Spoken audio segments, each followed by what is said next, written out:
Assalamualaikum warahmatullahi wabarakatuh. Berjumpa kembali di channel Kimia itu Ganjil bagian yang ketujuh, masih di tes TKA, masalah larutan elektrolit, konsep asam basa, dan sifat kualitatif larutan. Soal yang pertama terkait dengan elektrolit, ini ada 4 pernyataan mana yang benar. Kalau di elektrolit itu ada beberapa bagian ya, ada lemah, kuat, dan non-elektrolit. Kalau elektrolit kuat itu adalah senyawa-senyawa yang bisa larut sempurna di dalam air. Misalnya asam kuat, basa kuat, semua garam itu bisa larut dalam air, maka kuat.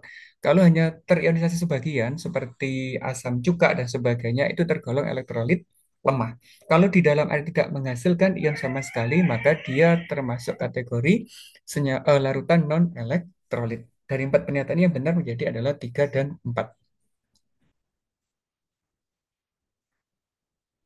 Ini contoh hasil ujinya bahwa kalau elektrolit kuat itu jika diuji akan menghasilkan nyala yang terang karena ada proses elektrolisis maka di sini gelembung gasnya akan banyak.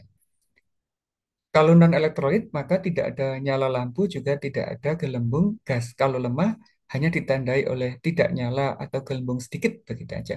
Sehingga dari sini yang termasuk kuat adalah yang nomor satu, yang non itu nomor dua. Berarti dua satu urutannya gitu dan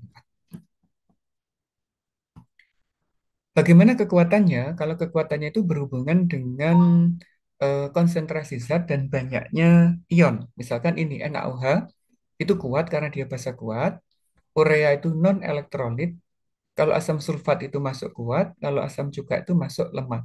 Nah, sekarang kita tinggal membandingkan antara NaOH dan H2SO4 mana yang lebih kuat. NaOH itu hanya memiliki 2 ion, kalau H2SO4 itu memiliki 3 ion. Otomatis dari sini semakin banyak ionnya, dia akan semakin kuat. Sehingga yang terkuat adalah yang nomor 3.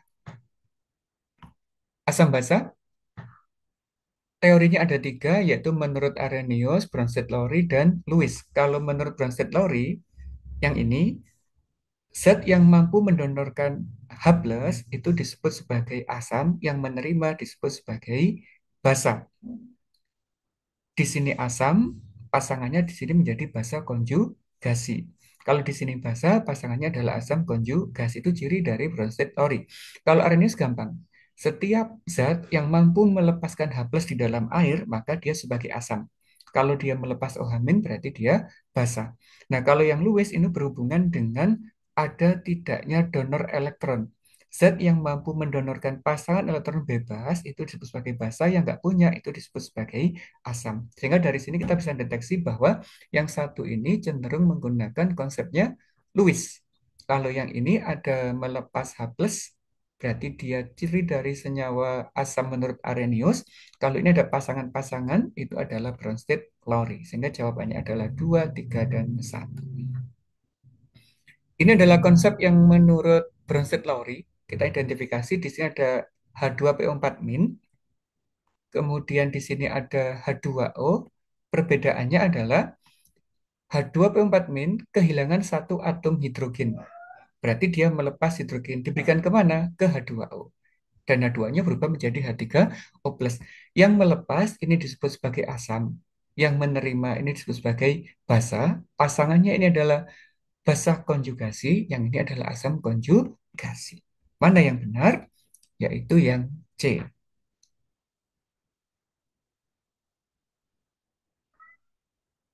Berikutnya, ini berhubungan dengan sifat koligatif larutan. Ini disebut sebagai diagram fase. Di sini zat itu berwujud padat, kalau di sini dia berwujud cair, di sini berwujud gas. Grafik ini menandakan perbedaan antara larutan dan zat pelarut murni. Yang lebih dalam, ini adalah miliknya pelarut, sedangkan yang luar ini adalah miliknya larutan. Batas antara padat dan cair ini adalah titik beku. Daerah sini itu beku. Sedangkan sini ke sini itu adalah titik didih karena batas antara cair menuju gas. Ini tekanan akan berubah. Kalau kita baca berarti semakin tinggi tekanannya, makin ke sini ya, maka titik didihnya akan semakin tinggi. Gitu. Ini titik didih makin tinggi. Baik untuk pelarut maupun larutan. Berbeda untuk yang titik beku. Semakin tinggi tekanannya, maka di sini dia akan berpengaruh terhadap titik begunya, begitu ya. Sehingga dari sini yang benar adalah yang makin rendah P, titik beku pelarut akan makin rendah. Yang tidak benar maksudnya. Harusnya makin tinggi. Ini saya ambil dari webnya TKA antara penggunaan NaCl dan urea di dalam pembuatan es doger gitu ya. Ternyata kalau menggunakan NaCl, titik begonya 2 kali lebih besar. Nah, kenapa kok begitu? Artinya kalau kita gunakan untuk es doger, penggunaan urea dan NaCl itu suhunya akan lebih awet, lebih dingin jika menggunakan NaCl. Alasannya bagaimana? Itu di sini. NaCl itu elektrolit kuat, dia memiliki 2 ion. Nah, 2 kalinya itu disebut sebagai faktor Van Hoff. Ini 2 kalinya, 2 ion ini 2 kali lebih tinggi itu faktor Van Hoff-nya, sedangkan urea itu non elektrolit, maka dia tidak punya ion, dianggap hanya sebagai satu Van Hoff-nya. Kalau ini karena 2 ion berarti 2 kali lipat. Mengapa begitu? Karena NaCl adalah garam yang bersifat biner atau menghasilkan 2 ion. Demikian untuk penjelasan kali ini. Sampai ketemu di bagian berikutnya. Terima kasih. Assalamualaikum warahmatullahi wabarakatuh.